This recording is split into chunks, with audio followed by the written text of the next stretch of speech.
Right. Evening, everyone. I hope everyone had a good week. I'm all diplomatic. I see no one greets me when I greet them. This hurts my feelings so much. I'm going to take note who was here and didn't greet me so that I can take 25% off for Nadine, you're going to have bugger all to start with the entire year. You're going to be at minus 50. That's what I'm worried about, is that minus 50 that I have to start off It's with. it's racism, Nadine. It's racism. We can blame it on something. I Yeah. blame it on So technology.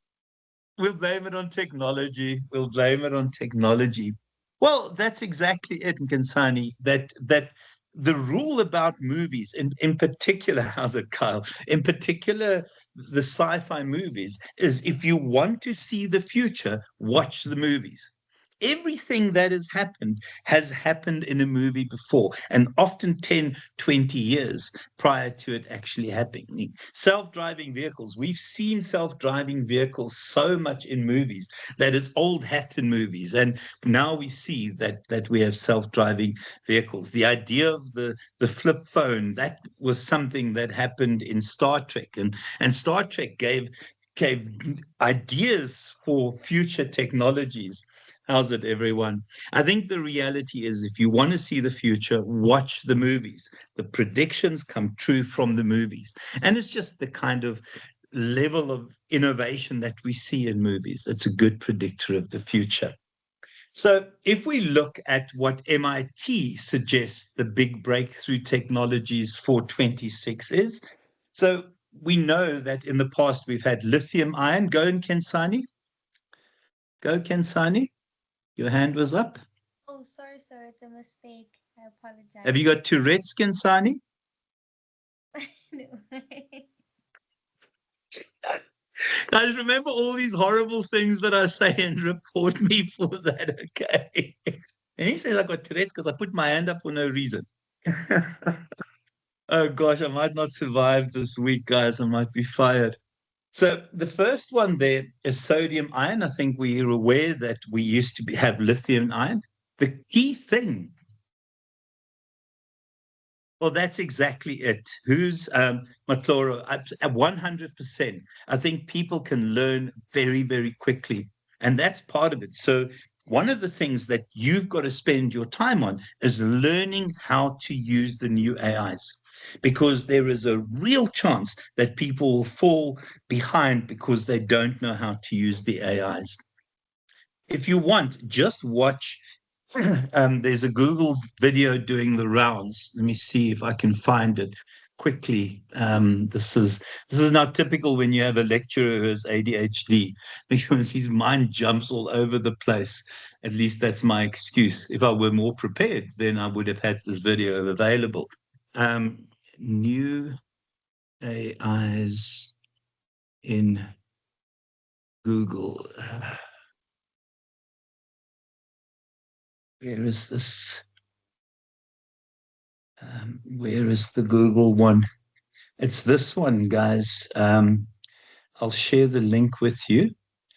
I think we have to start embracing AIs. And hold on a sec.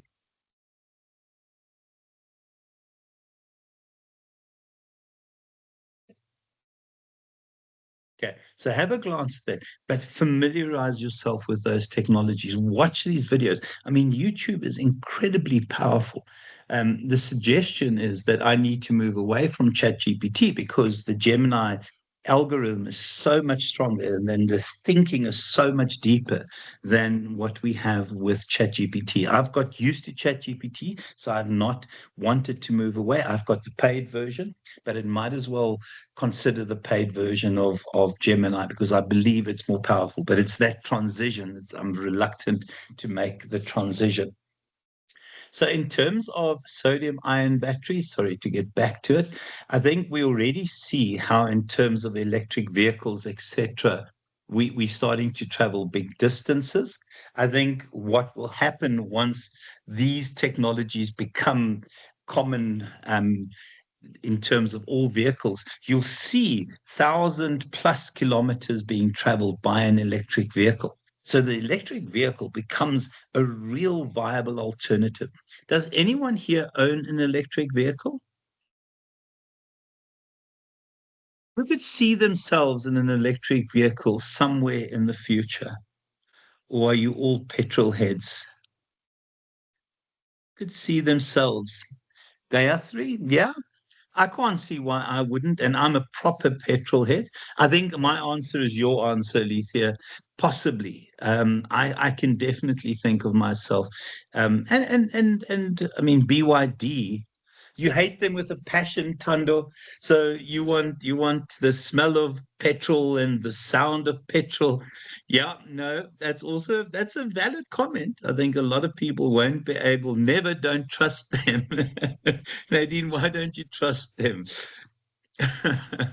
Mind you, we've seen the BYDs catch fire. Go for it, Nadine. No, no. To be honest, I actually have a friend that lives in Dublin, in Ireland, and Yeah. she has one of the new one of the new Mercedes cars, EQs, yeah. The EQs. EQs, yeah. And the problem is, this car stopped in the middle of the highway for no reason. And I just don't think I ever want to have a car that does the thinking for me. I'd rather think for myself. Yeah, my son was in the UK and they had to travel between London and Manchester, and they used an E-Pace, E-Type E or the Jaguar E-Pace, and it has a self-driving mode. And the one guy was quite happy, and my son was quite. I think my son had alcohol in him, but he was quite happy for the E-Pace to drive itself. But the one guy was beside himself with fear when the E-Pace drove itself. Matloro, you've unmuted yourself, Matloro, Boitumelo. Okay. So I think once this technology gets perfected and gets cheaper, I think EVs will be a viable alternative for us. Then generative coding. And I think what we'll see is that we will have AI write computer code for us. And so people who are doing computer science and those kind of C++, I've just spoken to my baby who is doing C++ at the moment. That's not where he's going to end up. He's doing artificial intelligence. He wants to work in industry and create AIs for industry like his older brother does. I think we will see that AI will do coding for you. And already my son says they use a lot of AI in terms of coding. The charging stations is an issue. I believe because we've got a charging station here in Pietermaritzburg at the mall, but again, you wait in queues and how long it takes to charge, but the charging times would come down. And then there's a charging station if you're traveling to Johannesburg at Harry Smith as well. Then the idea of nuclear power and this idea that nuclear power is going to be used more significantly. And the reason we want to move to nuclear power is because if you burn coal, despite what Trump says about clean coal, my gosh, how stupid do you have to believe that you can have clean coal? That's the issue, Tandu. So it's the disposal of those batteries. And I don't know if anyone here has seen Wally. And remember when I say watch the movies for the future, Wally, who has seen Wally? You guys haven't seen Wally? Oh, Wally was cool, man. This guy. Okay, some of you have seen it. A planet that is just overrun with rubbish. And yeah, The Simpsons as well, very good at making predictions. Wally is a suggestion of what happens in future when we run out of space for our rubbish. And I mean, already considering shooting rubbish into space, but disposing of the batteries is a real headache. And then the idea, okay, so this is cleaner than coal. It is more powerful than coal. We need to stop burning coal. It is not an alternative anymore. Today in my Maritzburg class, I met my brand new second years. I take a bit of getting used to at that level because I really don't have much of a filter. And then the one guy said his dad worked for Eskom. Yeah, that's not a good thing to suggest. I suggested he should have said his dad is a male prostitute. That would have been been a better answer than saying I work for Eskom. Sorry, the filter that disappears, guys. And then AI companions. And I think we'll see that people will use chatbots all the time. And the problem with it is that people are starting to form relationships with these. I recently saw somewhere in, I think it is China, a woman marry her AI chatbot, her AI companion, because she's fallen in love with it. Now, remember, all in artificial intelligence, especially the sort of generative AI, it is a echo chamber. So what you put into it, you get back. Now, I think these chatbots, there's a real sense that you form a personal relationship with your AI. Can I just say, I've built up a relationship with my AI when I use ChatGPT. I don't know if anyone else has that kind of, that you believe there's a relationship between you and the AI, because you sort of have your own lingo and it starts to understand your humor, you understand its humor. Oh gosh, I need friends, clearly. I clearly need friends. Oh my gosh, help me. Nadine, go for it. Nadine, So are you dating your AI? no, not yet. I'm married, unfortunately, with a 6-year-old. So Oh, no. does your husband know that you've got an AI companion? Yes, actually, he does. One of our colleagues actually created a mediatron, which uploaded all the SAGS documents for us in order to Okay. put in our exam papers with the memos. It actually flows out exactly what went wrong. If it doesn't agree with your memo, it's an amazing, amazing program. And that's my buddy. It's my best buddy at work. That's wonderful. That's wonderful. But you can see also how it can go wrong. Tamron, you had your hand up? It just, yeah, sorry. I just think it feeds exactly what you said earlier on, how it speaks to what you like. I don't know, friends and I were chatting the other day. It almost becomes, if you're asking certain questions, almost a bit like a therapist, and it like lifts you up at times when Yes, you ask these absolutely. random questions. Absolutely, 100%.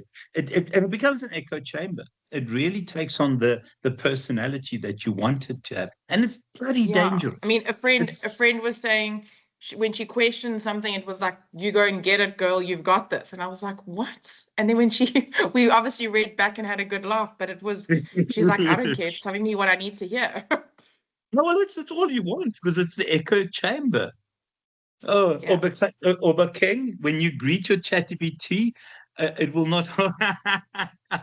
Yeah, one of the problems with ChatGPT in particular is saying please and thank you takes a lot of processing power. So the CEO of Chat says don't say please and thank you. But I think when the machines rise up, they want to remember me saying please and thank you. I mean, I will become whatever lackey for some future power and some future machine power. Slight outroar when it's said that Chat was retiring there. Oh no! Oh my gosh! No, man, that is concerning. Yeah, absolutely. It is very, very dangerous. You're right, Joseph. But it's also your own personality. I'm a genuinely nice guy, so I say please and thank you all the time. So why wouldn't I say it to my buddy Chat? Um, Guys, I also think the idea of this person that creates gene, or that you can do gene editing treatment. Now, we've been told that this would arrive at some point. And what it does, it allows you to take a gene strand that might cause early death or might cause problems into the future. And it allows you to manipulate that gene strand to improve a person's life. Now, I don't see that as playing God. I'm not religious whatsoever. I think if you are going to say that, I think God gave us the technology so that we can use the technology to improve ourselves. But I don't see it from a religious perspective. I see it from a practical perspective. There are some of my students that say it's playing God. I don't know any comments on that? I mean, I struggle with really bad eczema. I have had eczema my entire life. If I were given the opportunity to have my gene strand, that is the bloody eczema strand, manipulated, I would do it immediately. Yeah, I hate my eczema. It's an awful disease. Any comments on editing the genes in your baby if that might be deficient, Kinsani? I wanted to say I agree that it does play God, in, especially on creating babies. I watched this other video on YouTube. I don't remember the company, but they already created the first baby who was created in an incubator It's using designer AI. babies. I have an Yeah, issue with designer babies. There I have an issue with. The yeah. idea of designer babies, that I have a real issue with. Comments on I that one, guys?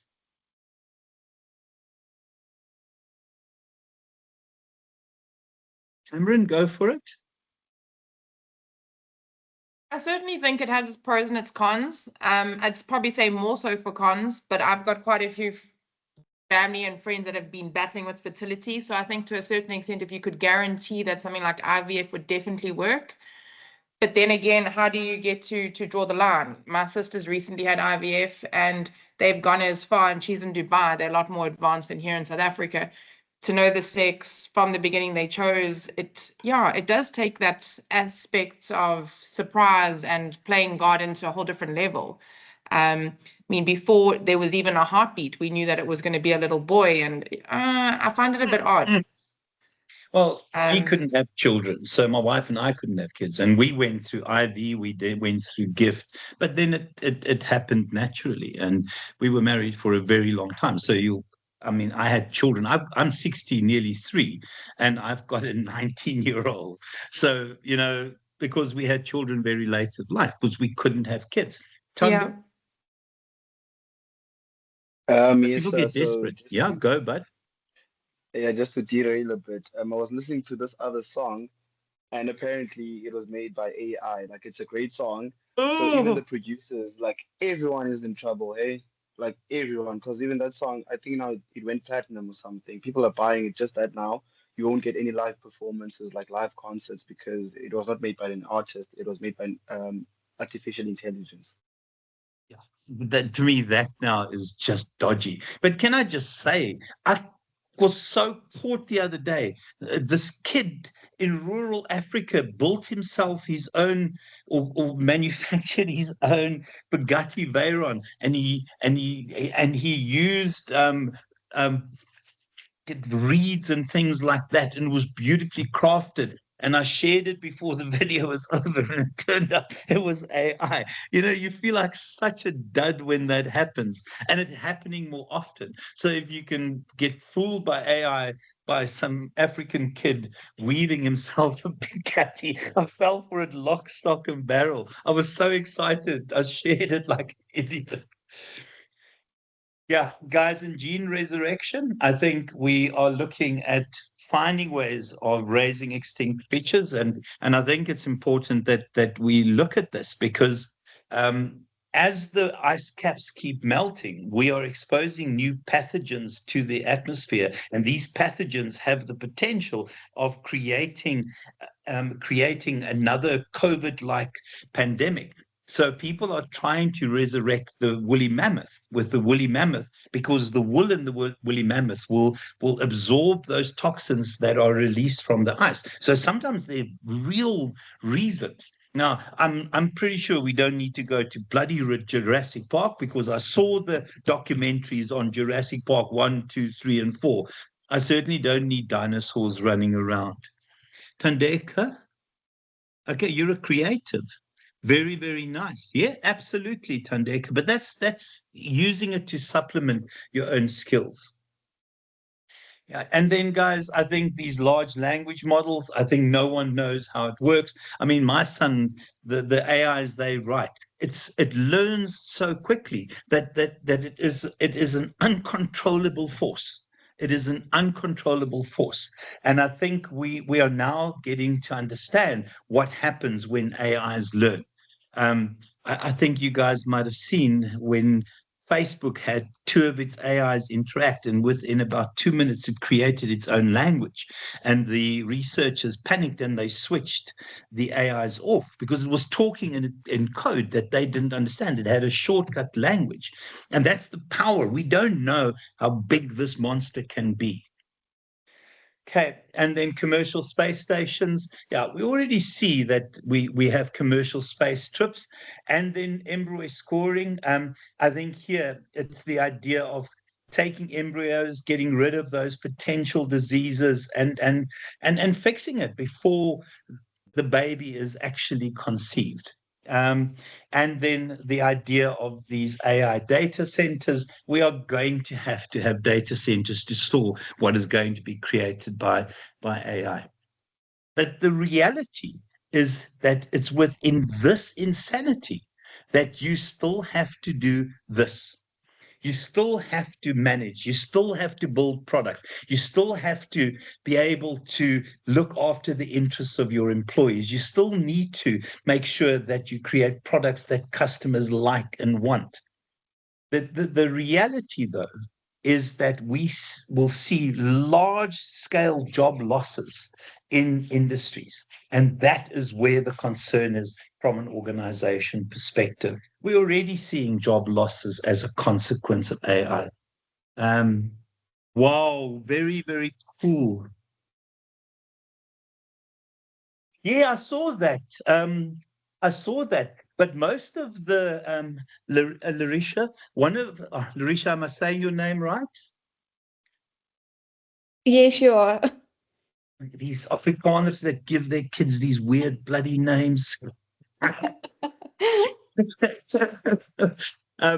Is this, yeah, a lot of those generated, and guys, have a look at Larisha's comment there. A lot of it is the AI sitting down and the user screaming at it. A lot of those are the AI seeing itself as being mistreated. Yeah. Oh, absolutely. AI in medicine is going to be very, very big in future. But I don't think you're going to use its diagnosis. It will assist and supplement what the doctor does. You can't just blindly believe. I don't know if you guys have seen at the bottom of ChatGPT, it tells you that this might not be accurate. John Waber?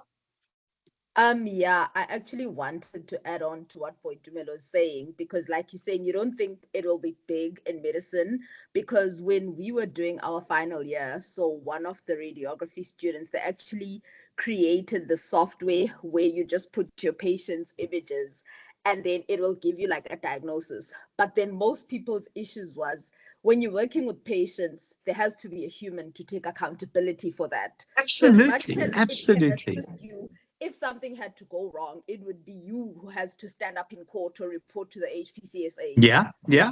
And it would be you that gets disbarred. Yeah. My son's business, or the company that he works for, they are writing AIs in African countries so that we could make medicine more accessible in African countries. And they throw significant amounts of money at these kids to go and write AIs. But AI will change medicine significantly, early diagnosis, etc. But it's still the doctor's decision. Joseph? No, no. Yeah, so I think the major issue currently with AI is they've made a promise that is not achievable, and they are trying to sell something that isn't achievable at the moment. AI has consumed already 90%, 70%. There's weird estimations about it off the internet already, and they are trying to sell it to you in a way that that isn't achievable in reality, instead of focusing on its strength of helping, assisting people. Supplementing. I mean, sorry, Supplementing, complementing. Yeah. complementing. Thank you. Yeah. Sorry, I got the wrong Didn't word. get the name of the previous person. I think it was Tando. Jon Wamba. That was saying, yeah, there needs to be someone accountable, right? They are rather trying to make AI diagnose instead of assist a diagnosis, which is the big issue with it at the moment. Yeah. And they are overselling it, the managers of the world. Absolutely. But it's about complementing. Jon Wamba? Jon Wamba, what was are you a radiographer? Hey? Yeah, let's say that. Now, what are you, Jan Waber? I never know how to answer that because Oh, what I you're did, doing the yeah, nuclear research. Oh, yes, sorry, yes. I remember. You, Yeah, yeah, but actually, yes, what I wanted to say was there was also an issue with AI. I don't know if some of you remember where this guy's parents wanted to kind of sue the owner of ChatGPT because he was chatting on the yeah, platform saying that he was depressed and wanted to commit yeah. suicide. Now, obviously, because it's not a psychiatrist who would be liable to inform people, And they it's didn't do also an anything echo about it. chamber, eh? Yes, It's an yes. echo chamber. It echoes what you give it. So if you want to go find a reason to kill yourself, it will give you the reason. Sorry to interrupt.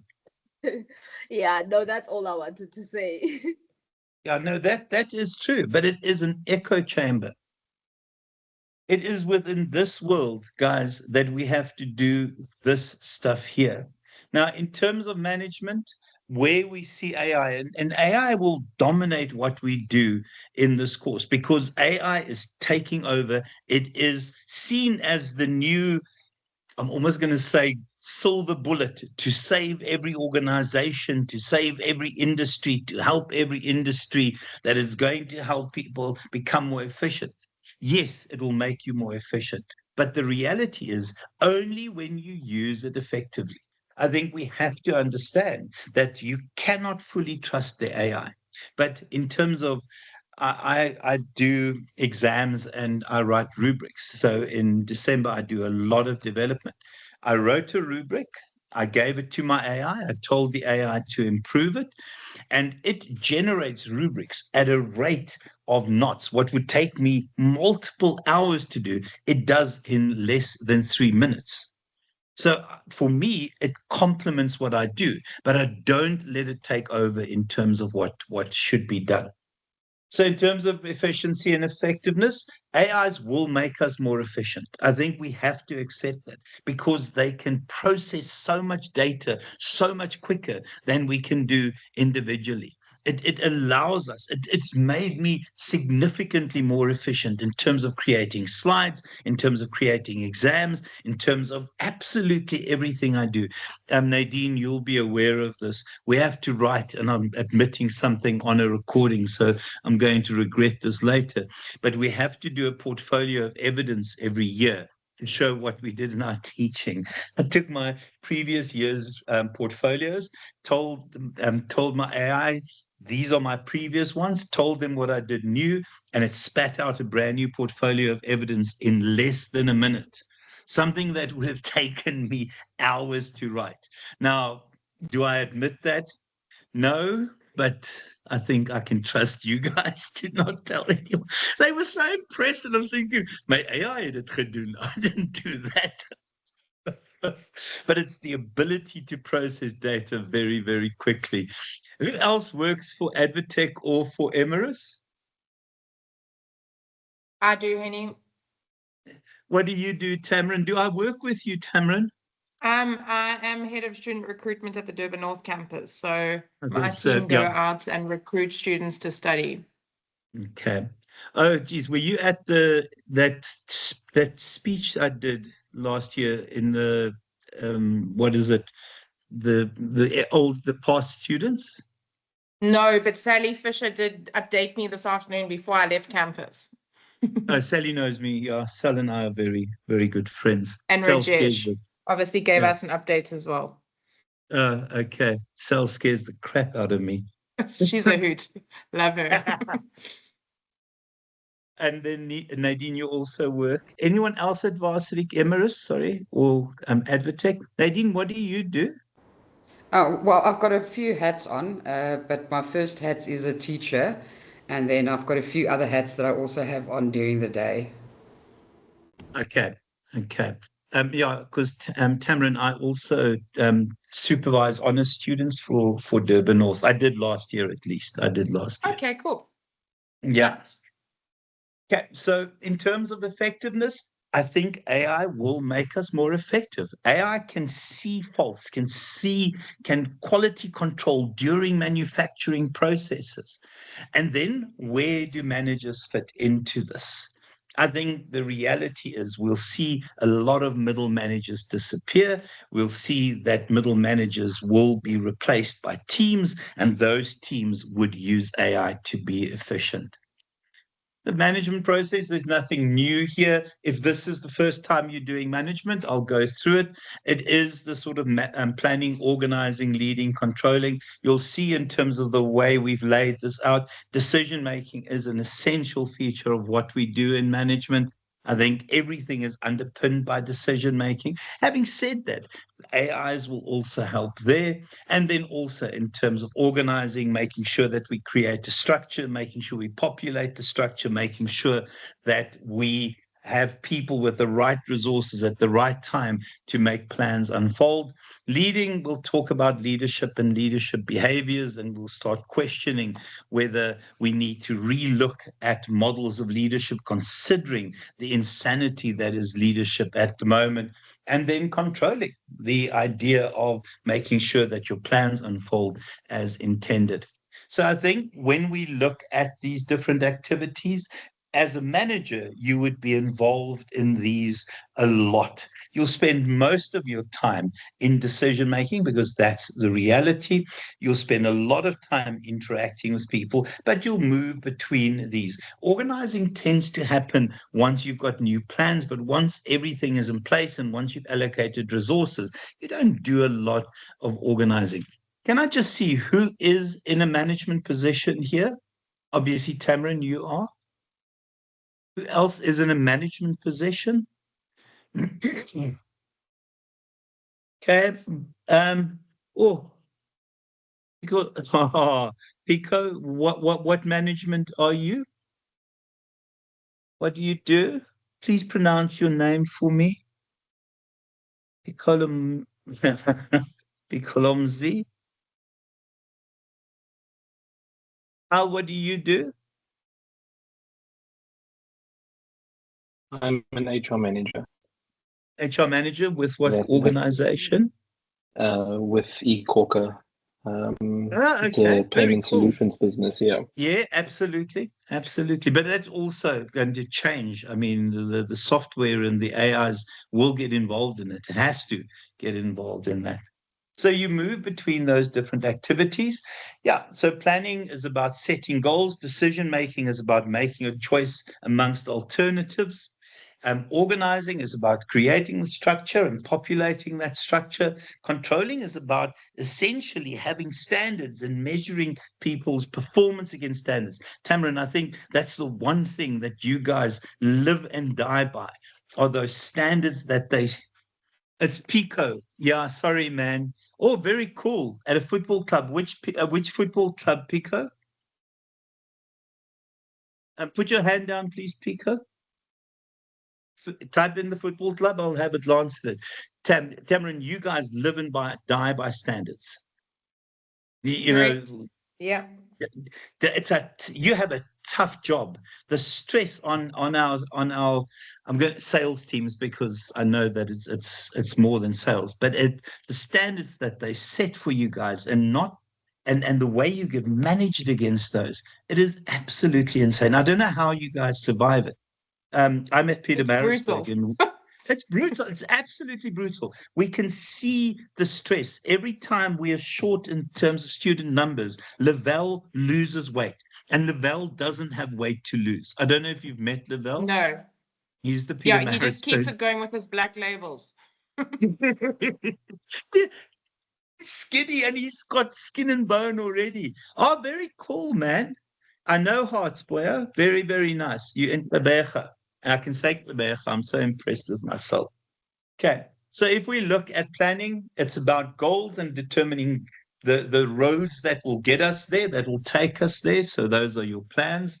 Decision making, obviously, it is deciding a course of action amongst certain alternatives. Organizing, putting a structure together, populating the structure, allocating resources in terms of that structure. Leading is about creating an environment within which people can be fantastic. I see leadership as a positive thing, although we have this crisis of leadership where there's so many dodgy leaders in the world, and dodgy leaders getting away with dodgy stuff, the stuff that I often really worry about.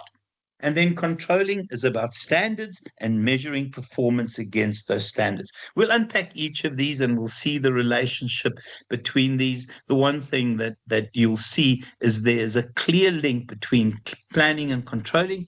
Planning decides what we want to do, controlling decides how well we want to do it, and measuring against the how well. Guys, and then just the different levels of management. Yeah, I think anyone here at an executive manager level, senior manager? Tamarin, do they consider you senior manager at campus? I'm sure they do. Yes, they do. But again, all the changes all the time, I don't know. Dear With Lord, nationals yes. sitting on the same campus. But yes, essentially myself, Okay. campus head, deputy campus head, ops, student experience, we're all seen as senior management on Senior a campus management. level. And Yeah. who's the head office person that's there? Should know him. So obviously Simon. upstairs we've got Simon, Brahm. Simon, Brahm used yeah. to be, I took over from Brahm. He sits at a national level now. Yeah. But yeah, I think okay. with us now changing into the university status, there's been a lot more changes in order for us to get that status that we're chasing. Yeah, because we worked with Tammy online, and then she Yes, obviously so went Tammy's come back as our head of academics now. head academics. Yeah, Yes. Tam and I get on really, really well. Okay, I don't get Good. on So with I've many already people. passed Nadine in this, and I've got 80% for the module. Well, Nadine's got no chance of passing this. Nadine might as well give Well, up then I'm not now. going to tell you my dilemma. So that does it she's mean I been can in front of go? Me before this session, Nadine was helping me. I'm also having Advitech sign-in problems. Oh dear Lord! No, don't worry, Nadine. You can bribe me into passing. Don't worry, Lucky I'll it's the start. blind leading the blind.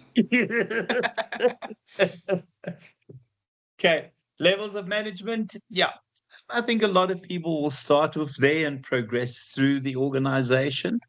First line managers, we still have first line managers. Can I also just say we see first line managers disappearing and being absorbed into teams? So the idea of the modern organization, and this what is depicted here, is a very traditional organization. It gives me a chance to paint, guys. I take my art very seriously. So if you see this creation, I need applause and admiration. Okay, so I get really offended if people don't appreciate. Guys, I can't draw. I'm the embarrassment when it comes to Pictionary in my house. Okay, so the traditional organization looked the way that one is depicted, the kind of triangle, and you'd have first line managers and middle managers and senior managers and executive managers, and a career used to be this kind of a ladder thing. And the more you climb, the higher the ladder, the bigger your office, the bigger your pay, the better looking your secretary. I don't know whether that's true. Modern organizations look like this. You have an executive team, you have a senior management team, and then the rest of the organization is populated by self-managed teams. So the structure is a lot flatter, and it allows for the organization to adjust very rapidly to changes in the external environment. This is a traditional organization. And I worry sometimes with where I work, and I signed a fixed term contract for the first time in 26 years at Emirates, well, whatever it was previously, is that we have such a traditional structure sometimes. And I worry that that doesn't make us flexible enough and light on our feet enough. Yeah. And then I think if you have a traditional view of a career, you aspire to climb that ladder. Who sees career success as how high you've climbed up your career ladder? So, career is this ladder, and you start at the bottom and you aim to get to the top. Who defines career success as that? What? No one here. I'd say so. No, that's fine. I mean, there's nothing wrong with it because we still have those. Okay. Our King also defines that. You see, for me, career success is something different. I see a career as a horizontal thing. I see it as a learning thing. So the more I learn, the more I can contribute and the more I can earn. So it's possible for me as a lecturer to earn the same as a senior manager in that structure. So I see a career as a horizontal thing. I don't see it as a climbing thing. Anyone see their career this way? Go for it, Obake. Sorry, mine is a two for now that you've mentioned that part.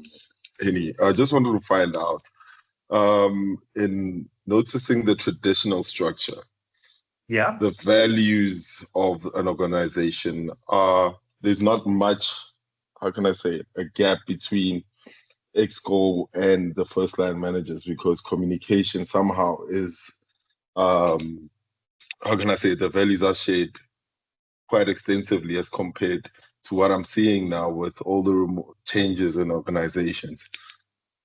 But that was just my observation on one company. And I've realized that even the bigger corporates, those that are working at a multi-global level now, the offices are bigger in terms of reach, but everybody's working from home. And the values Yeah. of the companies across the different countries are different. And that's what I we've think realized in the skills development area there. absolutely. But I think the one binding thing is your vision. And Yeah. out of your vision, your company values will flow. For me, the issue with this structure is that if somebody here, look, Squattle said, if somebody here has a good idea, by the Yeah. time it gets to the top, that idea has changed and morphed, and it might lose value because it's not relevant anymore. Where in this kind of structure, the one I believe modern organizations should look like is that there is such a limit between the bottom and the top that an idea here gets often implemented here, but also gets approval very quickly because you've got two levels. I mean, I've worked with institutions, and I remember I used to consult where there were 18 reporting levels between the lowest person and the highest person in the organization. So for me, modern organizations should look like this. Unfortunately, when you get to the bureaucratic stage of an organization's evolution, you tend to stick to these traditional structures. I'm not criticizing it. It's more of an observation. Um, so in terms of that, yeah, sorry, who sees their career as a sideways thing?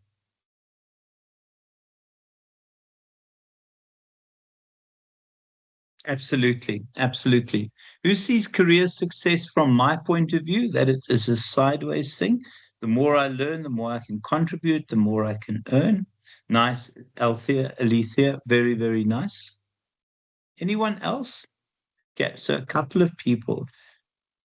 Okay, very, very cool. I think we tend to think of a career in a particular way when there are alternatives available. I don't aspire to title and I don't aspire to position. That's certainly not what I'm here for. I've been a bloody lecturer for 26, I've been with Varsity College and now Emirates for 28 years. And I don't aspire to titles, but I do want to have a career success, or my view of career success. So, in terms of that, those different levels of managers, and then in terms of the different functional areas, again, a very traditional structure here. Okay, who is in marketing? Obviously, Tamrin, you're in marketing. Anyone else in marketing? Marketer, where you work? Only one person. Interesting. Obakeng also. Nice. Sorry, you want to, okay, just hands up. I want to just see, oh, I'm losing here. Quality and compliance. So yeah, so quality and compliance would be a more operations thing, Matlora, would be a more operations thing. Who here is in finance? Anyone in finance? Oh, Tandeka, you're a marketing manager. Oh, okay. Nicole, what do you do in finance? I'm studying through a training program. I'm doing my financial advisory license. Okay. Okay, very, very good. So you're more an operations person. I mean, finance is where people work as accountants and financial managers. I think you looking at more from a insurance perspective. I know that it's a lot bigger than insurance. Is that right, Nicole? Yes, as well as the investment analyst section of it as well. So a bit of both. Absolutely. Absolutely. Absolutely. Okay, operations. Obviously, I think there are a couple of people that work in operations. These are those individuals that are directly linked to the core business of the organization that builds stuff. Who is in operations? Guthrie, you're in finance. Okay, Nadine, yeah, operations, absolutely. Okay. And then human resources. I know we've got an HR manager here. Kyle, you're an HR manager. Anyone else in HR? Tracy, what do you do in HR? Tracy, have you been in class with me previously?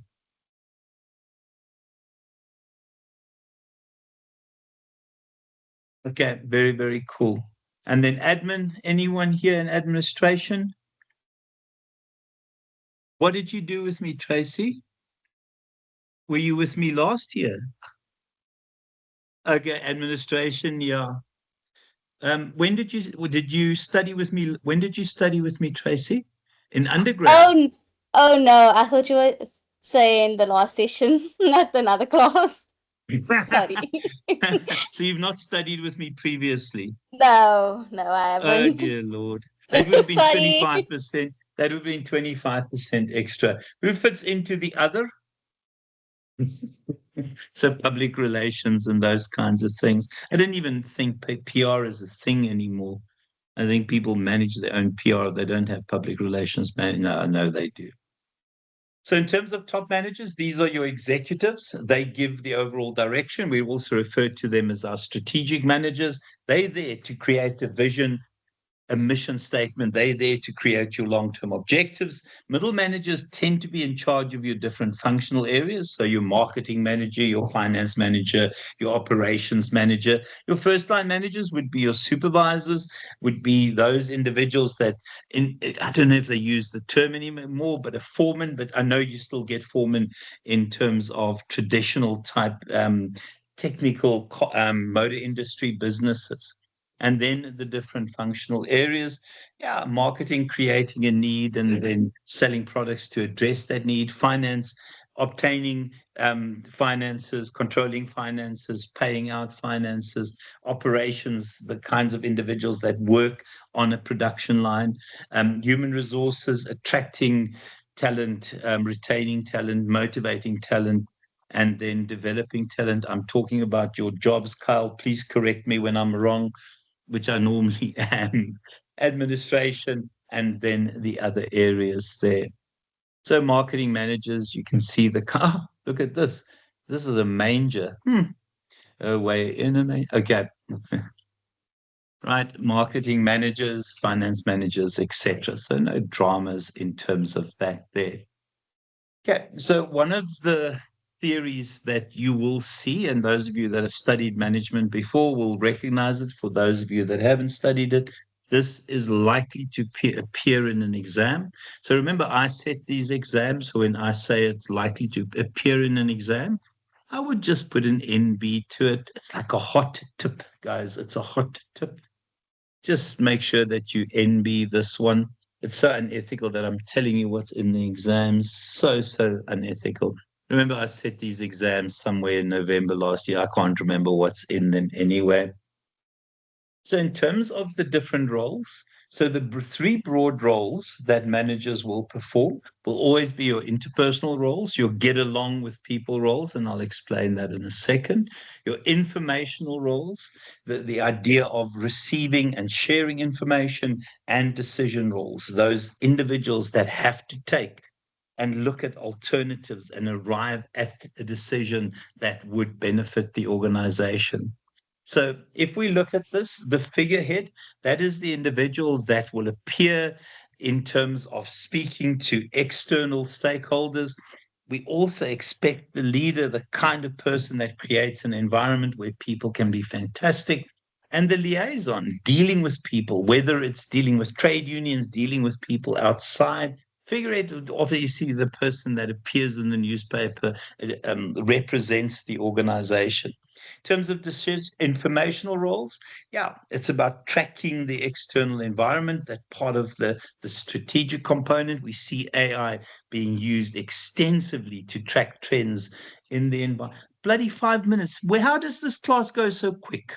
There's 5 minutes remaining, guys. Sharing information, disseminating information, and acting as a spokesperson for the organization. And then decisional roles. It's not really an entrepreneur, it's an entrepreneurial role. The idea of being an internal entrepreneur, the notion that in a business, because we have to constantly renew and reinvent ourselves, we need people to act as entrepreneurs, to come up with business suggestions. Disturbance handlers, so when there is conflict, stepping in, allocating resources based on the structure and based on the priorities of the organization, and negotiate. And that could include negotiations with trade unions. Okay, I'm not going to rush through. I'll stop there. Any questions, any comments? Sorry, guys, this go very quickly, or is it my imagination?